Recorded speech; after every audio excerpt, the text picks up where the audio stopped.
వృద్ధులు దివ్యాంగుల పింఛన్లపై అధికార వైసీపీ కుట్రలన్నీ తేటతెల్లమయ్యాయని తాడికొండ నియోజకవర్గ టీడీపీ ఎమ్మెల్యే అభ్యర్థి తెనాలి శ్రావణ్ కుమార్ తెలిపారు. మంగళవారం ఫిరంగిపురంలో ఇంటింటికి తిరుగుతూ ఎన్నికల ప్రచారం చేపట్టారు.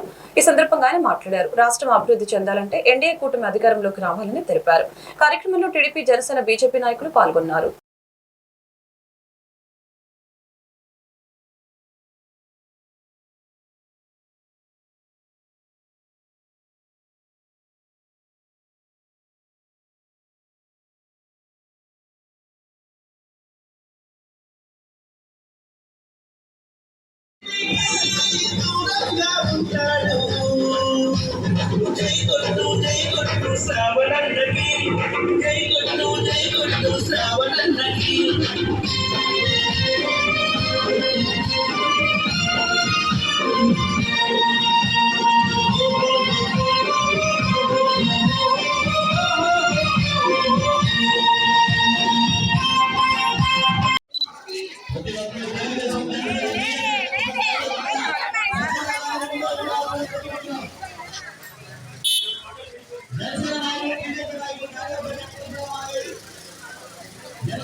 తెలుగుదేశం పార్టీ ఎంపీ అభ్యర్థి పెమ్మసాని, ఎమ్మెల్యే అభ్యర్థి రామాంజనేయులు ఓటు వేసి గెలిపించి అభివృద్ధికి, అమరావతికి అండగా ఉండాలని అమరావతి జేఏసీ గుంటూరు జిల్లా పెదనందిపాడు మండల గ్రామంలో ప్రతి ఇంటికి వెళ్లి తెలుగుదేశం పార్టీ సూపర్ 6 పథకాల గురించి వివరిస్తూ అమరావతిని కాపాడాలని ప్రచారం నిర్వహించారు.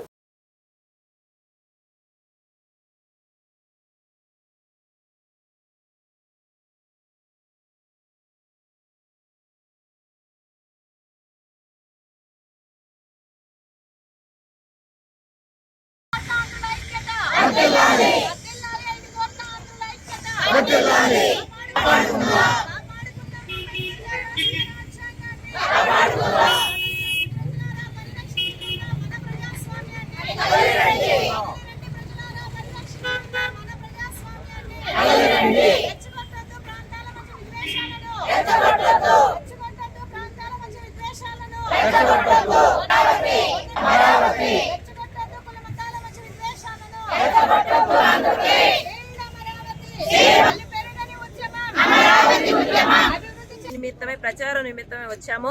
కారణం ఏంటంటే 4.5 సంవత్సరాలుగా ఈ ప్రభుత్వాన్ని మేము అమరావతిని నిర్మించండి, ఆంధ్ర రాష్ట్ర భవిష్యత్తును, భావితరాల భవిష్యత్తును కాపాడమని అడుగుతూనే ఉన్నాము. కానీ ఎక్కడా కూడా అమరావతిలో ఒక ఇటుక కూడా పేర్చకపోగా అభివృద్ధిని నిర్వీర్యం చేసి అమరావతిని వాళ్ళు చెప్పిన ఎడారి శ్మశానంగా మార్చారు. కానీ ఎక్కడా కూడా అమరావతిని అభివృద్ధి చేయలేదు. అమరావతి అభివృద్ధితోనే ఆంధ్ర రాష్ట్ర భవిష్యత్తు ముడిపడి ఉందని రైతులుగా, మహిళలుగా ఎన్నో సంవత్సరాల తరబడి ఉద్యమం చేసినా కూడా పట్టించుకున్నటువంటి ప్రభుత్వం నిర్లక్ష్య ధోరణిని ప్రదర్శిస్తోంది.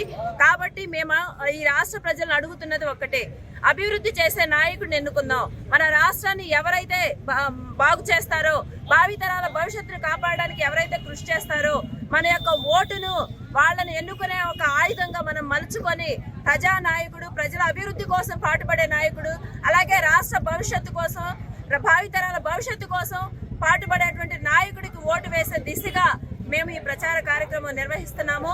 అలాగే మీరంతా కూడా విజ్ఞతతో ఆలోచించి అభివృద్ధి పదవులు నడిపించే నాయకుడికి మీరు కూడా సపోర్ట్ చేసి ఓటేసి గెలిపిస్తారని చెప్పి ఆశిస్తూ బిల్డ్ అమరావతి, సేవ్ ఆంధ్రప్రదేశ్. మేము ఈరోజు ఈ కార్యక్రమాన్ని గత కొన్ని రోజులుగా మొదలుపెట్టి చేస్తున్నాము. మేము 29,000 కుటుంబాల రైతులు 34,000 ఎకరాల భూమి ఇచ్చి, కృష్ణానది ఒడ్డున 3 పంటల బండి భూమి ఇచ్చి 4 సంవత్సరాల క్రితం ఇదే రాజధాని చెప్పిన ఈ ప్రభుత్వం 4.5 సంవత్సరాల నుంచి ఈ రాజధాని వీడిగా మార్చిన సందర్భంగా మేము ఈ ప్రభుత్వానికి వ్యతిరేకంగా రాజధాని మార్చడానికి వీల్లేదని పోరాడుతూ ఉన్నాం.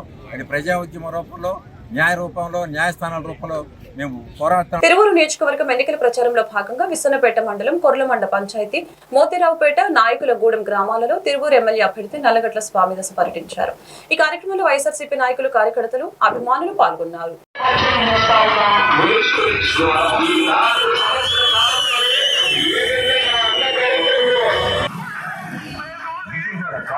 నియోజకవర్గ అభ్యర్థిగా వైఎస్ఆర్సీపీ నుండి శ్రీ కేశినేని శ్రీనివాస్ నాని గారి ఫ్యాన్ గుర్తుపై మీ అమూల్యమైన ఓటు వేసి అఖండ మెజార్టీతో గెలిపించవలసిందిగా ప్రార్థన.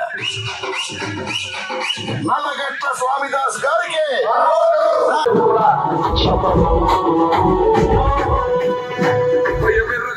పేరు పహడలు అసలు ఎవరికి మెడలు ప్రజా సంఘాలు తెలిసిన యుద్ధం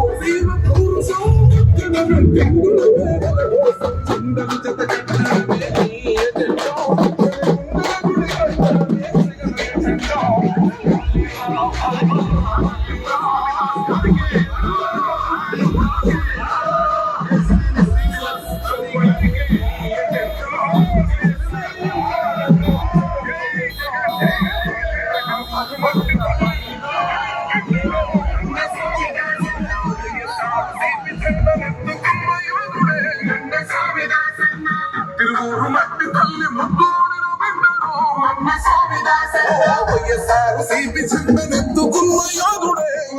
శ్రీరామ్ తాతయ్య కేశినేని చెన్నీలకు సైకిల్ గుర్తుపై మీ అమూల్యమైన ఓటు వేసి అఖండ మెజార్టీతో గెలిపించాలని జిల్లా టీడీపీ అధ్యక్షుడు నెట్టెం రఘురాం తెలిపారు. ఎన్టీఆర్ జిల్లా నందిగామ మండలం మాగల్లు గ్రామంలో టీడీపీ, బీజేపీ, జనసేన పార్టీల నాయకులతో కలిసి ఆయన పర్యటించారు. ఈ సందర్భంగా ఆయన మాట్లాడుతూ నియోజకవర్గంలో సామినేని ఉదయభానుకు ఓటు వేసి పిశాచి జగన్మోహన్ రెడ్డికి ఓటు వేసినట్లేనని అన్నారు. 2019 ఎలక్షన్స్ లో తెలియక ఒక రాక్షసుడికి ఓటు వేశామని, ఒక్కసారి చేసిన తప్పుని మళ్లీ ఈ 5 ఏళ్లలో రాష్ట్రం 30 సంవత్సరాల వెనక్కిపోయిందని తెలిపారు.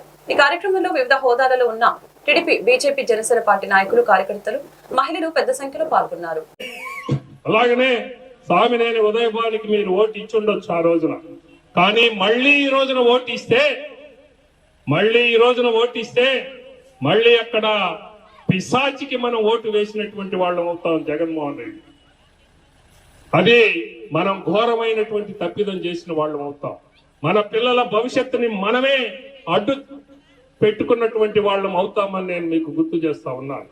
అందుకనే ఈసారి మీరు ప్రత్యేకించి ఆలోచన చేయమని, ఈ మాగల్లు గ్రామం పూర్తిగా తెలుగుదేశం పార్టీకి వన్ సైడ్ గా మీరందరూ నిలబడాలని, ఆ రకంగా ఈ రోజున మీరు ఇచ్చినటువంటి స్వాగతం ఆ స్ఫూర్తిని ఇస్తా ఉంది అని, ఈ యొక్క మరి యువత యొక్క ఉరుకులు, ఆ ఉత్సాహం చూస్తా ఉంటే తప్పనిసరిగా ఈసారి ఈ మాగల్లు గ్రామం తెలుగుదేశం పార్టీకి పట్టం కడుతుంది అంటంలో ఎటువంటి.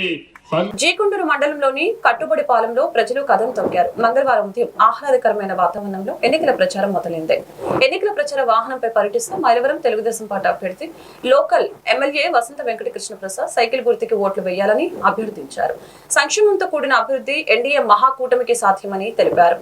విజయవాడ పార్లమెంట్ నియోజకవర్గ అభ్యర్థి కేశినేని శివనాథ్ చిన్నికి కూడా సైకిల్ గుర్తుపై ఓట్లు వేసి గెలిపించాలని విజ్ఞప్తి చేశారు. మహిళలు హారతులు ఇచ్చి ఘన స్వాగతం పలికారు. జనసేన, బీజేపీ, టీడీపీ కుటుంబ సభ్యులు ఈ కార్యక్రమంలో పాల్గొన్నారు.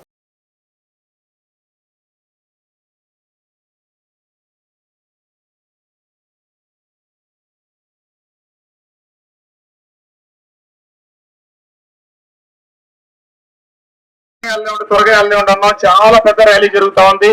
ఎక్కడో నేను ఒక 200-300 మీటర్లు వెనుకున్నాను. ముందు ఎక్కడో ఒక తమ్ముడు బాణసంచా కాల్చపోతే అది పొరపాటు పేరి పక్కన ఒకళ్ళిద్దరికి తగిలిందంట. దాన్ని వెంటనే నా మీద కాపాదించి నన్ను పొగటి ముద్దాయి కింద పెట్టేది. నేను ఇక్కడ ఉంటే 1/2 కిలోమీటర్ దూరాన ఆ సంఘటన జరిగింది.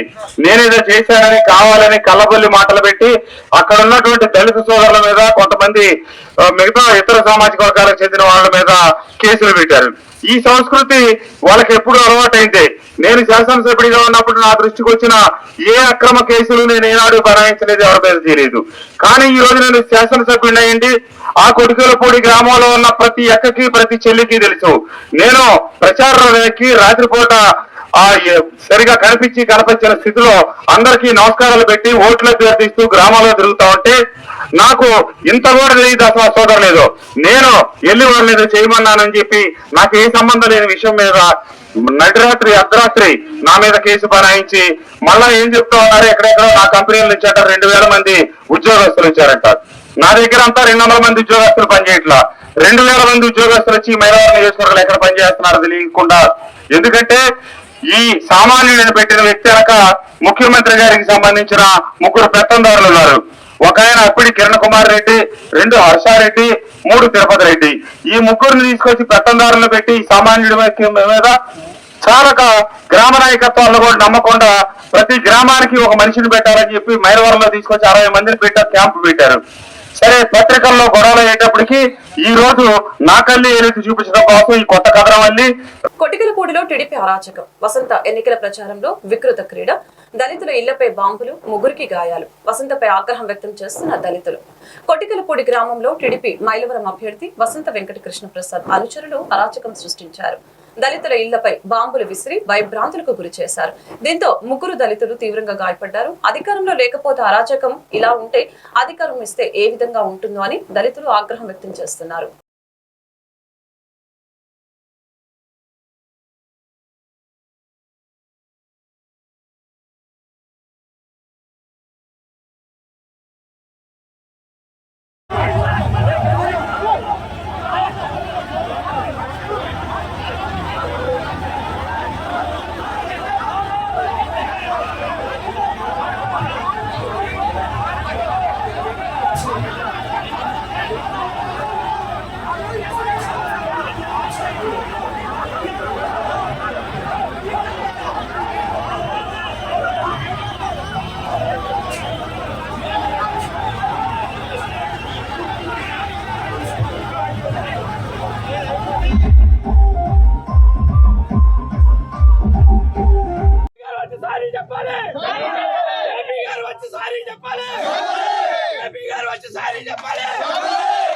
మొదలు పెట్టడానికి ఎక్కడన్నా ఒక చిన్న విషయం ఏదన్నా ఎవరన్నా మీ దృష్టికి వచ్చిందా?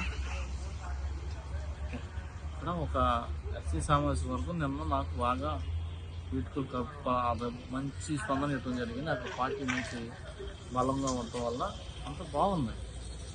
ఒక పేదవాడికి ఇంకో పేదవాడు తోడొచ్చాడు. దాన్ని తట్టుకోలేని వ్యక్తి ఇవాళ కొంతమందికి కాకర్స్ కాల్చే వాళ్ళు ఎక్కడ పెట్టి కాలుస్తారన్నా? ఎక్కడ పెట్టి కాలుస్తారు? నెత్తిన పెట్టుకొని కాలుస్తారా? నెత్తిన పెట్టుకొని అక్కడ కూర్చున్న వ్యక్తుల మీద కాల్స్తా వాటిని వదిలితే వాళ్ళు ఏమైపోతారు? వాళ్ళ ఫ్యామిలీకి ఏం సంబంధం చెప్తారు? వాళ్ళకి జరగడానికి జరిగింది. ఏం చెప్తారు? వీళ్ళు ఏం చేస్తారు? ఇంత దుర్మార్గంగా ఎక్కడన్నా ఇప్పుడు పేదవాడికి ఇంకొకరికి ఎప్పుడు ఆర్నారాయణ సినిమాలు చూసేవాడిని చిన్నప్పుడు, లేకపోతే దాసనారాయణ గారు వెళ్ళి చూసేవాళ్ళు. అది ఎట్లాంటి వాళ్ళు చూస్తారు? రియల్ ఏమో దాని వరకు ఒక వాస్తవం జరిగి తీసుకుంటారేమో అని అనిపిస్తుంది. ఇట్లాంటి వసంత కృష్ణ ప్రసాద్ అటువంటి వాళ్ళు జరుపుకుంటారు. 33వ రోజు ఎమ్మెల్యే కొడాలి నాని ఎన్నికల ప్రచారం నందివాడ మండలంలోని కుదరవల్లి, వీరవాడ, లక్ష్మీ నరసింహాపురం, ఇలపర్రు గ్రామాల్లో కొడాలి నాని విస్తృత ప్రచారం చేపట్టారు. వాలంటీర్ వ్యవస్థ, రైతు భరోసా, నాడు నేడు వంటి కార్యక్రమాలతో సీఎం జగన్ ప్రజల్లో మనసుల్లో చెరగని ముద్ర వేసుకున్నారని తెలిపారు. 14 ఏళ్లు ముఖ్యమంత్రిగా పనిచేసిన చంద్రబాబు జగన్ చేసిన కార్యక్రమాల్లో ఒక్కటైనా చేశారా అని ప్రశ్నించారు. 130 సార్లు బటన్ నొక్కి 2,70,000 కోట్లు ప్రజల ఖాతాల్లోకి లంచాలు లేకుండా నేరుగా సీఎం జగన్ జమ చేశారు. 200 స్థానాల్లో 50% సీట్లను ఎస్సీ, ఎస్టీ, బీసీ, మైనార్టీలకు ఇచ్చిన జగన్ తన నిబద్ధతను నిరూపించుకున్నారు. ఈ కార్యక్రమంలో నందివాడ మండల నాయకులు, ప్రజలు పెద్ద ఎత్తున పాల్గొన్నారు. ఈ రోజు వైఎస్ఆర్ కాంగ్రెస్ పార్టీ అధికారంలోకి వస్తుంది. ఎసైంట్ ల్యాండ్లు గాని, జమీందారీ ల్యాండ్లు గాని ఎటువంటి పట్టా లేకుండా మీ శిస్తులో మీదుండి మీరు ఆధీనంలో ఉన్నటువంటి భూములకు గాని సర్వే చేసి మీకు పట్టా ఇచ్చేటువంటి కార్యక్రమం పూర్తి హక్కులతో 10 సంవత్సరాల నుంచి కనుక మీరు దాంట్లో వ్యవసాయం చేస్తూ ఉంటే దాన్ని పట్టా భూమిగా పరిగణిస్తూ దాన్ని అమ్ముకునే హక్కు, అన్ని హక్కులు కూడా ఎసెంట్ ల్యాండ్ తో కలిపి మీకు ఇచ్చేటువంటి కార్యక్రమం జగన్మోహన్ రెడ్డి గారు తీసుకుంటానని చెప్పి మేనిఫెస్టోలో చెప్పారు. చంద్రబాబు నాయుడు చేసినటువంటి మేనిఫెస్టో సూపర్ 6 అని చెబుతున్నాడు. నిరుద్యోగ వృత్తి గతంలో 2014లో చెప్పిందే, ఆయన అప్పుడు ఇవ్వలా.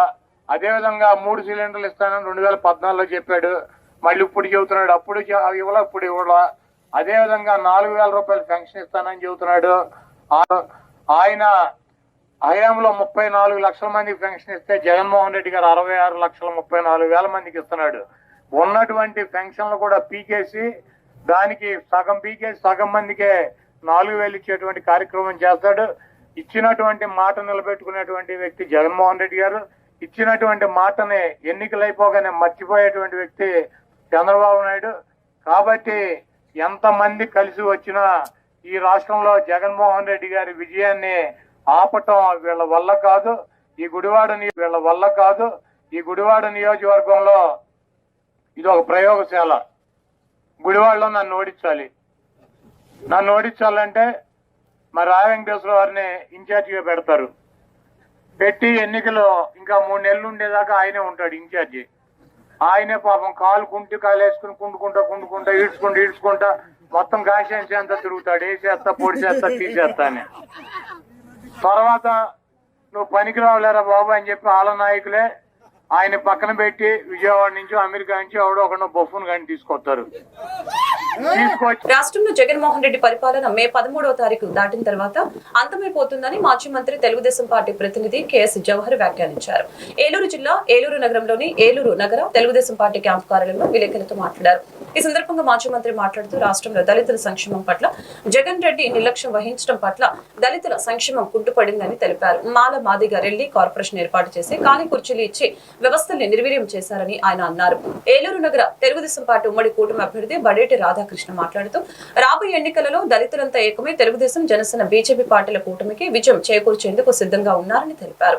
రాష్ట్ర వ్యాప్తంగా విద్యా సంస్కరణలు, దళితుల విదేశీ విద్యాభివృద్ధికి పాటుపడేందుకు చంద్రబాబు నేతృత్వంలో రాబోయే ఎన్నికల్లో విజయం సాధించి దళితుల అభివృద్ధికి కృషి చేస్తానని కె జవహర్ తెలియజేశారు. అదేవిధంగా తెలుగుదేశం అధికార ప్రతినిధి దాసరి ఆంజనేయులు, మాజీ మంత్రి మరడాని రంగారావులు మాట్లాడారు. చంద్రబాబు హయాంలో దళితులు సంక్షేమం ఎంతో అభివృద్ధి సాధించిందని, తిరిగి ముఖ్యమంత్రిగా బాధ్యతలు చేపట్టిన తర్వాత సంక్షేమానికి పెద్దపీట వేస్తారని తెలిపారు. ఈరోజు ఏలూరులో ముఖ్యంగా ఏలూరు ప్రజానీకంతో అందుబాటులో ఉండి అందరికీ ఇతోధికంగా సహాయం చేస్తూ సార్వత్రిక ఎన్నికల్లో తెలుగుదేశం పార్టీ, భారతీయ జనతా పార్టీ, జనసేన ఉమ్మడి అభ్యర్థిగా పోటీ చేస్తున్నటువంటి బడేటి చంటి గారి గెలుపు కోసం ప్రత్యేకంగా మీ దగ్గర రావడం జరిగింది. ఈరోజు రాష్ట్రంలో చూస్తూ ఉంటే జగన్మోహన్ రెడ్డి పాలన ఇంకొక 13 రోజుల్లో అంతం కాబోతోందనే విషయం మీ అందరం కూడా గమనించాల్సినటువంటి అవసరం ఉంది. ఈ రాష్ట్రంలో జగన్మోహన్ రెడ్డి అధికారంలోకి వచ్చిన తర్వాత ప్రధానంగా దళితులకు సంబంధించి ఈ రాష్ట్రంలో ఏ విధమైనటువంటి పరిపాలన జరిగింది, దళితుల్లో ఉన్నటువంటి మాదిగ కానీ, మాల కానీ, రెల్లి కానీ, అదేవిధంగా ఇతర ఉపకులాలు ఏవైతే 59 ఉపకులాలు పైగా ఉన్నటువంటి పరిస్థితుల్లో ఏ కులానికి మేలు జరగకుండా గడిచింది స్వతంత్రం వచ్చిన తర్వాత అంటే ఈ 5 సంవత్సరాలనే చెప్పక తప్పని పరిస్థితి. ఎందుకంటే 27 సంక్షేమ పథకాలు రద్దు చేయటం కానీ, అదేవిధంగా దళితులకు సంబంధించి బెస్ట్ అవైలబుల్ స్కూల్స్ కానీ, విదేశీ విద్య కానీ, దాంతోపాటుగా ఇంటర్ క్యాస్ట్ మ్యారేజ్లు చేసుకున్నటువంటి వాళ్ళకి కానీ ఇవన్నీ కూడా దాదాపుగా అన్ని పథకాలు రద్దు చేసి దళితులకి ఏ విధమైన మోసం చేసింది వైసీపీ ప్రభుత్వం అనేది వివరించడానికి మరి ఏదైతే స్టార్ క్యాంపెయిన్గా మా మాజీ మంత్రి జవహర్ గారిని వేశారో ఈరోజు దాంట్లో సందర్భంగా మరి ఏలూరు నియోజకవర్గం రావడం జరిగింది. మరి గతంలో తెలుగుదేశం పార్టీ హయాంలో దళితులకి ఏ విధంగా న్యాయం జరిగింది, కార్లు కానీ, ఎస్సీ లోన్లు కానీ, విదేశీ విద్య కానీ ఎటువంటి అన్నా సరే ప్రతిదీ కూడా అందుబాటులో ఉంటూ మరి అందరూ కూడా ఆ రోజున మినిస్టర్ ఉన్న వాళ్ళ మాట చంద్రబాబు నాయుడు గారు వినటం, దళితులకి మనం అందరం ఇది చెయ్యాలి అని అంటే ఆయన సానుకూలంగా స్పందించి కార్పొరేషన్ వ్యవహారంలో కానీ, కార్లు లోన్ వ్యవహారంలో కానీ, విదేశీ విద్య ఎంత సహకరించిందని ప్రభుత్వం అందరూ కూడా చూశారు. ఈ రోజున వచ్చేసరికి కార్పొరేషన్లు నిర్వీర్యం అయిపోయినాయి, విదేశీ విద్య నిర్వీర్యం అయిపోయింది, విదేశీ విద్య పేరు మార్చేయడం జరిగింది, దళితులకి 27 పథకాలు రద్దు చేయడం జరిగినాయి. ఏదైనా దళిత నాయకుడు మాట్లాడాలంటే మాట్లాడలేని పరిస్థితి, ఎవరైనా మాట్లాడితే అణిచివేత, ఏదో అక్రమ కేసు బనాయిస్తారన్న ఉద్దేశంతో అందులో ఉన్న నాయకులు పదవుల కోసం పాకులాడుతున్నాయి తప్పితే ఏ ఒక్క నాయకుడు కూడా మాట్లాడిన పరిస్థితి లేదు. తెలుగుదేశం పార్టీ తరఫున అనేక మంది దళితులు పోరాటం. జగన్మోహన్ రెడ్డి పాలనలో విద్యకు పెద్దపీట వేసి పేదల పిల్లలు ఉన్నత విద్యను అభ్యసించి ఇతర దేశాలకు వెళ్లాలనే లక్ష్యంతో పాలన సాగించారని బాపట్ల పార్లమెంట్ వైసీపీ అభ్యర్థి నందిగం సురేష్ పేర్కొన్నారు. అమృతలూరు మండల పరిధిలోని పెదపూడి మూల్పూరు గ్రామాల్లో వేమూరు నియోజకవర్గ వైసీపీ ఎమ్మెల్యే అభ్యర్థి పరిపూటి అశోక్ బాబు, బాపట్ల పార్లమెంట్ అభ్యర్థి నందిగం సురేష్ లు సోమవారం ఎన్నికల ప్రచారం చేపట్టారు. ఈ సందర్భంగా ప్రచార రథంపై ఎన్నికల ప్రచారంలో భాగంగా రాబోయే ఎన్నికల్లో ఫ్యాన్ గుర్తుకే ఓటు వేయాలని ఓట్లు అభ్యర్థించారు. ఎంపీ అభ్యర్థి నందిగం సురేష్ మాట్లాడుతూ జగన్మోహన్ రెడ్డి ప్రభుత్వ పాఠశాలలో ఇంగ్లీష్ విద్య ఏర్పాటు చేస్తే చంద్రబాబు తప్పు పట్టారని దుయ్యపట్టారు. మన పిల్లలు ఉన్నత స్థాయికి ఎదగాలనే లక్ష్యంతో జగన్మోహన్ రెడ్డి చూస్తున్నారని అన్నారు. చంద్రబాబు ప్రవేశపెట్టిన మేనిఫెస్టోకు విలువ లేదని విమర్శించారు. పేదల భవిష్యత్తు ఉన్నత స్థాయికి తీసుకువెళ్లడానికి జగన్మోహన్ రెడ్డి మళ్లీ సీఎంగా చేయడానికి ప్రతి ఒక్కరూ ఆయనను ఆశీర్వదించి ఫ్యాన్ గుర్తుకే ఓటు వేయాలని తెలిపారు. ఈ కార్యక్రమంలో sarpanch Peddapudi Anandababu, MPP Raparla Narendra Kumar, ZPTC Mulpuru Lavanya, YCP మండల convener Elavarthi Suresh Babu, MPTC Tenali Pavan Kalyan, Yalavaru sarpanch Mande Nageswararao, Pedapudi PSCS person incharge Kosaraju, Venkata Basaveswararao, Meka Hariprasad, Manakonda Sastri, Nayudamma, Tamalapakula Premaiah, Inturi Bapurao, Amarthaluri Venkaiah, Oleti Shivaji, Shanti party నాయకులు తదితరులు పాల్గొన్నారు.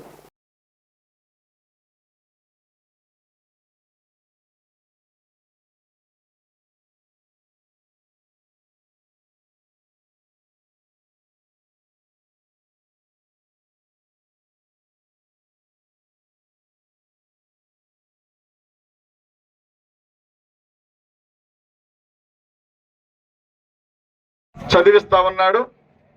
అందులోనూ ఇంగ్లీష్ మీడియం చదివిస్తా ఉన్నాడు జగన్మోహన్ రెడ్డి గారు.